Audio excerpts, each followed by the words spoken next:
Hello and welcome back to Berserker, and we're here attacking the Aserai, hilariously enough. I think they believe that they were going to take Ortisia, and that did not really work out too well. As you can quite clearly tell, we have a number of people here wanting to defend it, and they have an extremely powerful army, the Aserai. And I'm not entirely sure how they even got this, but I suppose it's because they've just been left alone for so long in the entirety of the game so far. And yeah, so basically what I did in my off-screen time, I went to Usank Castle, and that was obviously one of the castles that we scouted at the end of the previous episode, and I saw that there were about 270 or so units in there, and I thought, okay, you know what, I'm just going to take this, and I took it in 3 minutes because I just went in and, you know, went super speed, and someone actually had a very, very good point. I think at this point in the campaign, I don't think that many enemies will be able to give us a run for our money. Although, bear in mind that this army, if I were to tackle this army by myself and I didn't have any of my vassals with me, this might be a bit tricky. This might be a bit tricky. It might be one of those times where it's a bit touch and go. We have had those. Just bear in mind that in general, the one time that we had an extremely close fight, we still had very good units. We had, you know, Berserkers and a number of other very high tier units. And while I may have a much larger army than I did before, it's still kind of similar in that respect. But yes, I do understand what you mean, because I think you were detailing something along the lines of, well, you know, it seems, you know, as you said in your comment, I am quite cautious in my evaluation. I do tend to be a bit more moderate in thinking, oh, I'm so powerful and so on and so forth, because generally if I think I'm powerful, I'm going to get overconfident. And overconfidence, for me, is one of the most, well, egregious errors that I can make. It's going to be the biggest killer for me. And that's the reason why I generally tend to be a little bit more, you know, holding myself back a bit. Because I don't want to think, oh yes, I'm the most powerful thing in the history of the universe, and then I'm going to get killed by a lance in one hit, and yeah, that kind of, oh yeah, like this, for example. Oh. What? The Aserai. I really do not like fighting the Aserai one bit. I think the Aserai are really cool, by the way. I think they have some cool units, and I think their style is cool. I think the way that they play on their maps is really fun too to watch, because obviously they have, you know, mostly dunes and sand and so on, and it's a very different atmosphere when you fight the Aserai in their own territory than it is if you were to fight the Botanians, for example, or the Vlandians, or something along those lines. But yes, I generally agree with your assessment, because you basically said it's more than likely that I'm going to be able to pretty much take on any force at this point with my army, and I think so. I think that is indeed the case. So I'm thinking what we're going to do now that we're in the sort of later stages of the campaign.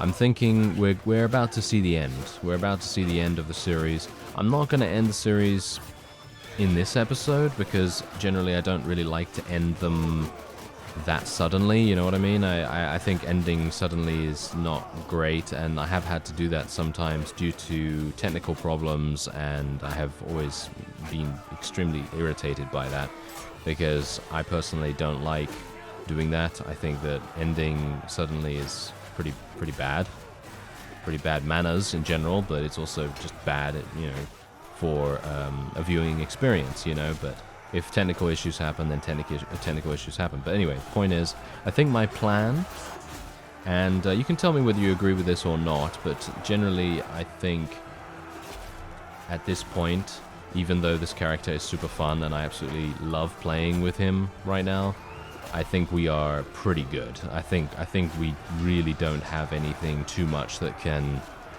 oppose us right here. So I think my plan going forward now will be to take quite a lot of territory in my off-screen time, and I will still make episodes every day.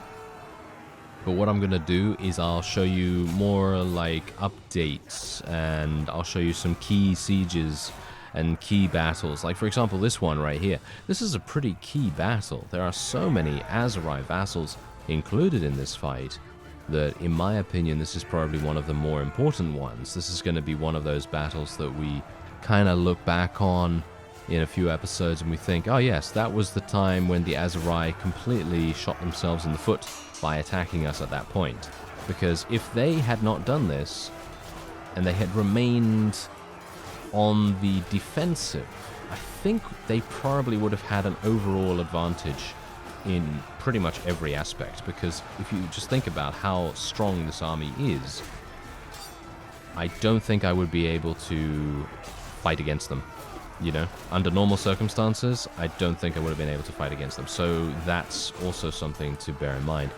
But yes, as I say, so that's what that's what I think I'm gonna do. And you're not gonna miss any of the big things happening. So a big field battle, big siege, anything important that happens. Oh, I might actually die. Wow, I literally did die.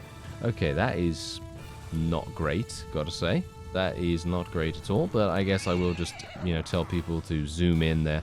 Bear in mind that I think the main problem that we were having right there is that I was going in by myself. Yeah. Yeah, you can easily tell that that was the case. I mean, look at my Berserkers. My Berserkers have literally killed 400 units by themselves, and the enemy seems to be, I mean, the allies, shall we say, are being extremely cautious, way too cautious, and they are just not helping us at all.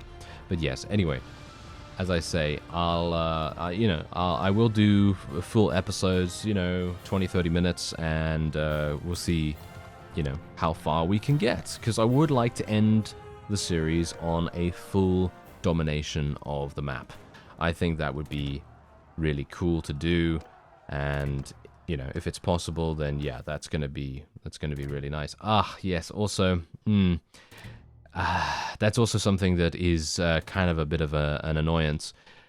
Doing battle with allies, they're not going to let these prisoners go. They will take them prisoner, and as a result, we will not gain the relation from them, which is obviously pretty bad. So yeah, that's kind of annoying, but oh well, never mind. Let's see what else we can do here. Let's sell all this. There we go, and sell all this. And wow, we're getting so much. Okay, yeah, that's still minus 32,000. Really? Come on now. Yeah, there's just so much loot. Roguery skill, everyone. Roguery skill. I actually was a bit skeptical, as I said before. Was a bit skeptical about the whole roguery thing, but it's turned out extremely nicely. It really has. Okay, so there you go. Can I actually speak to these guys? Do they have any prisoners? Can I tell whether they have any prisoners? I actually can't see that. I'm not seeing any prisoners right now. I would like to maybe talk to them and see if I could get them. I'm not seeing any right now, actually. Maybe over here, maybe some of these guys, because that's the thing. I'm not seeing any. Wait a minute. They have prisoners, but they're just looters. That's not obviously going to help us out at all. What else do we have here? Yeah, I can't even see those. The list of troops is just way too large. Anyway, as you can see, I took Usan Castle. I have actually taken ownership of the castle because someone else in the comments had a good suggestion to make, which was, why don't you claim some castles and then give these castles, you know, more selectively to the various vassals that join you? And that's a good point. That is a good point, because if I have land and I have fiefs to give, then that's also going to be something that might be, you know, kind of luring people to join us potentially. Anyway, 10% increased carrying capacity for troops, trade penalty for mounts reduced by 20%. We also have 20% increased carry capacity for pack animals, trade penalty for pack animals. Okay, I personally don't care about that. We're going to go for trade penalty for mounts being reduced by 20%.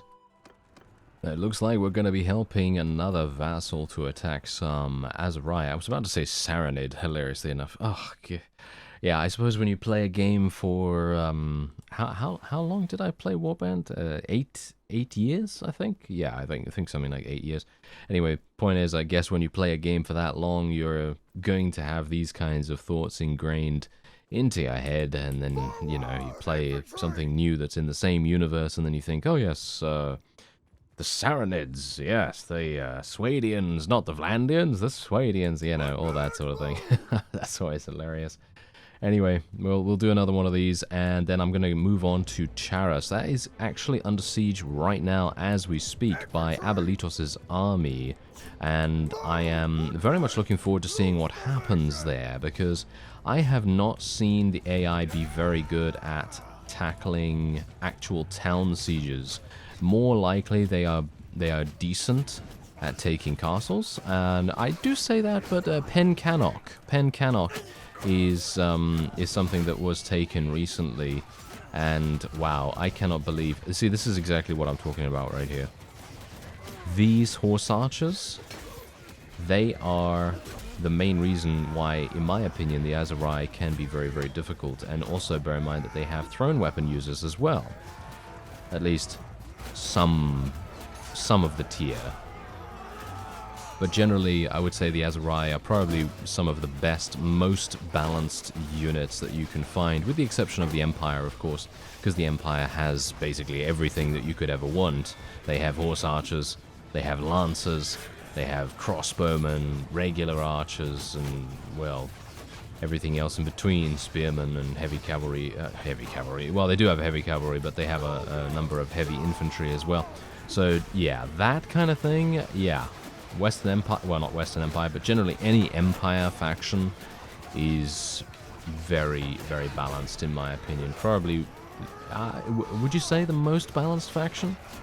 I would probably say the most balanced faction in the game. And that's saying something, because you think, oh, these people and these people and these people. Well, I mean, that's the thing.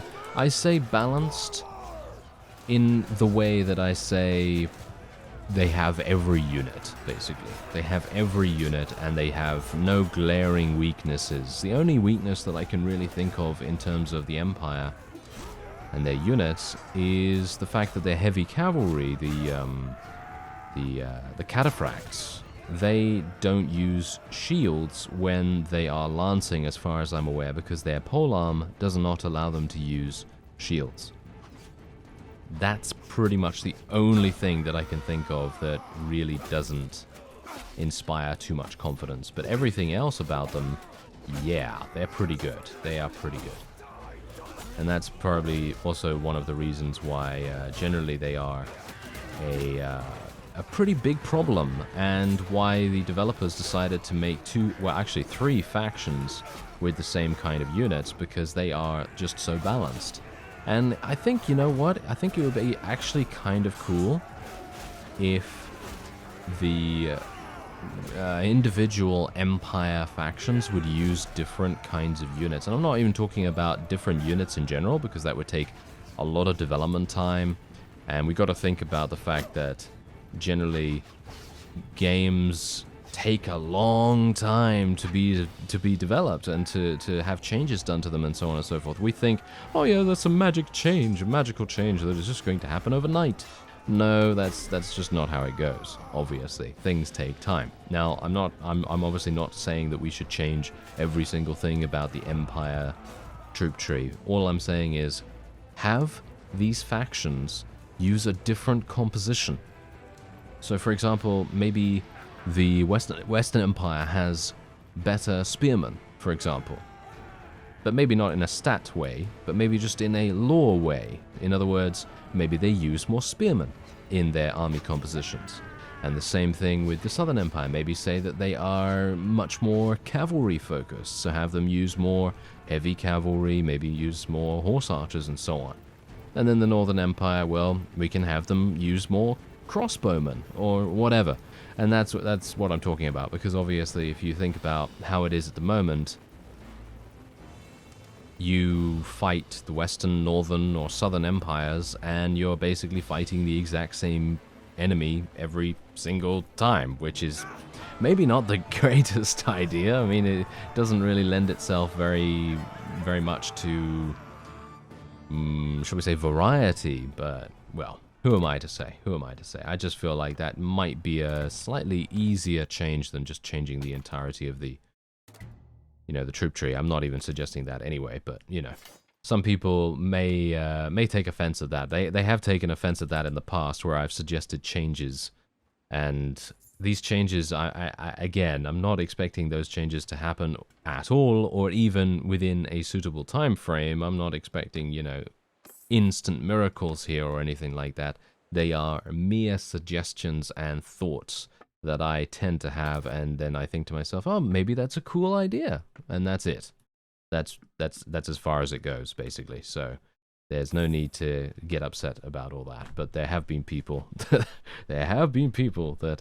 do that. Yes. If I could speak, that would be great. But anyway. Yes, thankfully we were able to defend Garantor Castle. As you can see, Abelitos is attempting to take Charas. I think I might try to take Sargot if I can. If I can take Sargot, I will be very, very pleased indeed. And there you go, Charas has actually been taken. Wow, really quite amazing that he was able to do that.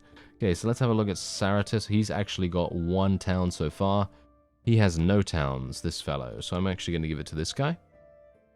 And we'll see how he does with it. Someone actually did mention in the comments that this is a bit of a conflicting report, because on the one hand, I received a report and which I thought was kind of strange, but generally I received a report that said that bad personality vassals are no more or less likely to betray you and to take fiefs with you, with them away from your faction, and so on and so forth. And then I've received a report recently that is contradicting that completely, which is basically saying, yeah, don't take those bad personality guys. I was betrayed by, X person, and he has a bad personality. So now I'm in a bit of a quandary here, and I have no idea what to really expect or what to believe.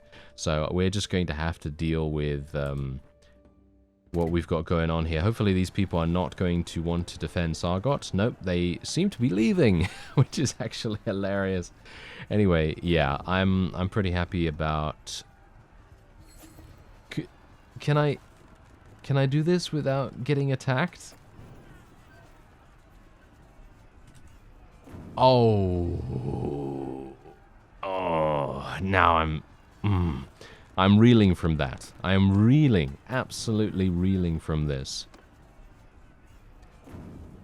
The siege preparation was done a literal, I don't even know, 0.1 seconds, 0.2 seconds, about the same time when we were engaged upon. That is hilarious.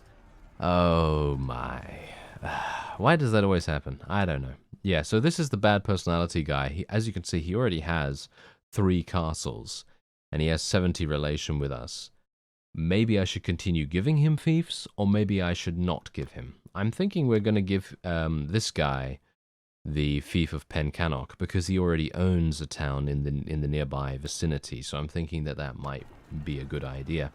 Anyway, it seems like this is a 1 versus 1 battle against, well, me against these random people. I'm not entirely sure how we're going to do here, but I think we'll be okay, because we do have some very high tier units, as you said in that comment, that you basically think that we're done.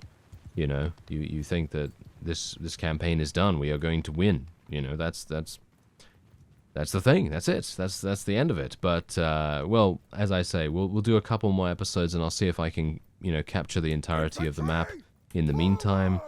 And I'll do most of the progression off screen, but as I say, I will show big moments. So, for example, if I'm going to take Praven, or I'm going to take, I'm going to take some of these larger fiefs and maybe eliminate a faction or something like that, then yeah, of course I'll show those kinds of moments. And otherwise, here we go. Wait. These are the Vlandians, right? Yeah, these are the Vlandians. Okay, I actually don't even need to worry about these guys then. That's really, really good, because I was thinking to myself, oh yes, we might have a little bit of a problem here, but I don't think we will. Let's move my forces a little bit closer.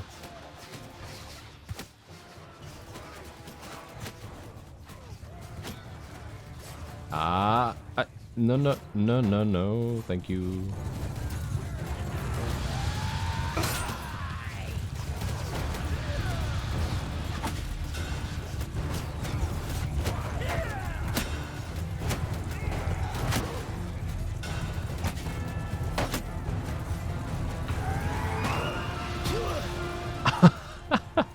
I always find it amusing when I get knocked. Oh no! When I get knocked down, I was gonna. Oh no, that is bad. I always find it amusing when I get knocked down. He says as he gets knocked down. Ah yes, how lovely, and almost killed as a result of that. Yes, that was great. Okay, well let's just merge a little bit into our forces here. I'm gonna tell them to charge in actually now, so that they can use their melee weapons if they want to.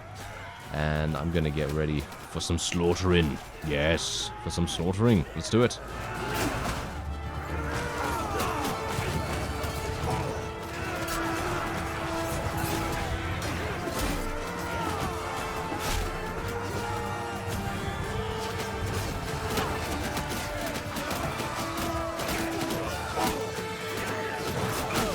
I've got to be a little bit careful about the sharpshooters. They're actually causing a great deal of problems for us. I'm actually going to tell my people to hold fire so that they can literally just run into the opponent at this point. We are being true berserkers right now. And we are having some big issues, because here's the thing. If I had a full army right now, I would be... Yes, that happened. I would be very, very happy if I had a full army of 380 or so units. I think that would be really, really useful, but unfortunately we don't. So we're now going to have to deal with this. So this is kind of bad. This is kind of bad. Okay.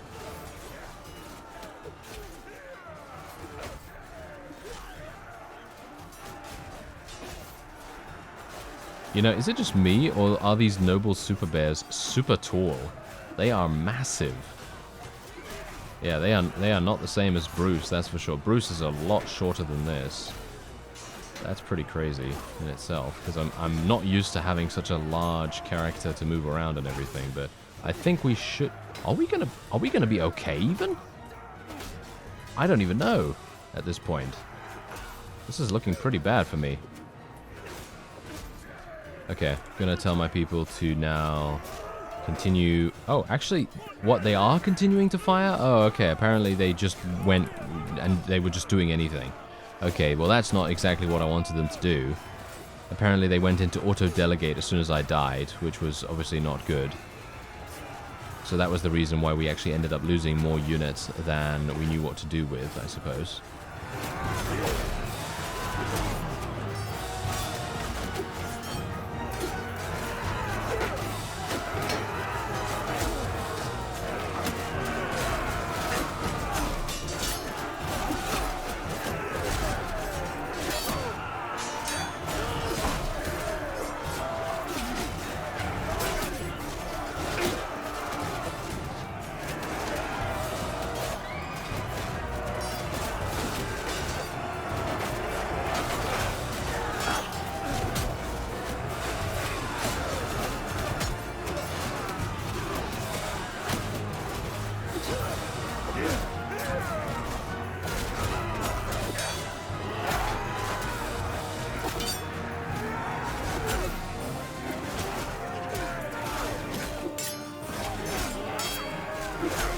Ooh, yeah. I cannot beat that guy. I cannot beat that guy. Any of those guys where they literally have a little bit more... just a little bit more, what is it now? Proficiency, or generally if they're faster than I am with their weapon, I will not be able to beat them in a duel like that. And then, unfortunately, the noble super bears do have a very slow weapon speed, mainly because the axe in general is quite slow, but because Bruce has so much proficiency, he is easily capable of kind of counterbalancing that. But as it stands, the you know, the units that I have, they do not. They are much, much slower in their proficiency, and as a result, they do have a difficult time. Anyway, we actually almost... did we actually almost end up losing that? I don't really know. I mean, we won this quite handily, as you can see. We have 116 units remaining, but we did lose 40 people. That's a pretty significant amount. So, yeah. I mean, we obviously can't go in to the siege here, so that's a little bit of a problem, isn't it?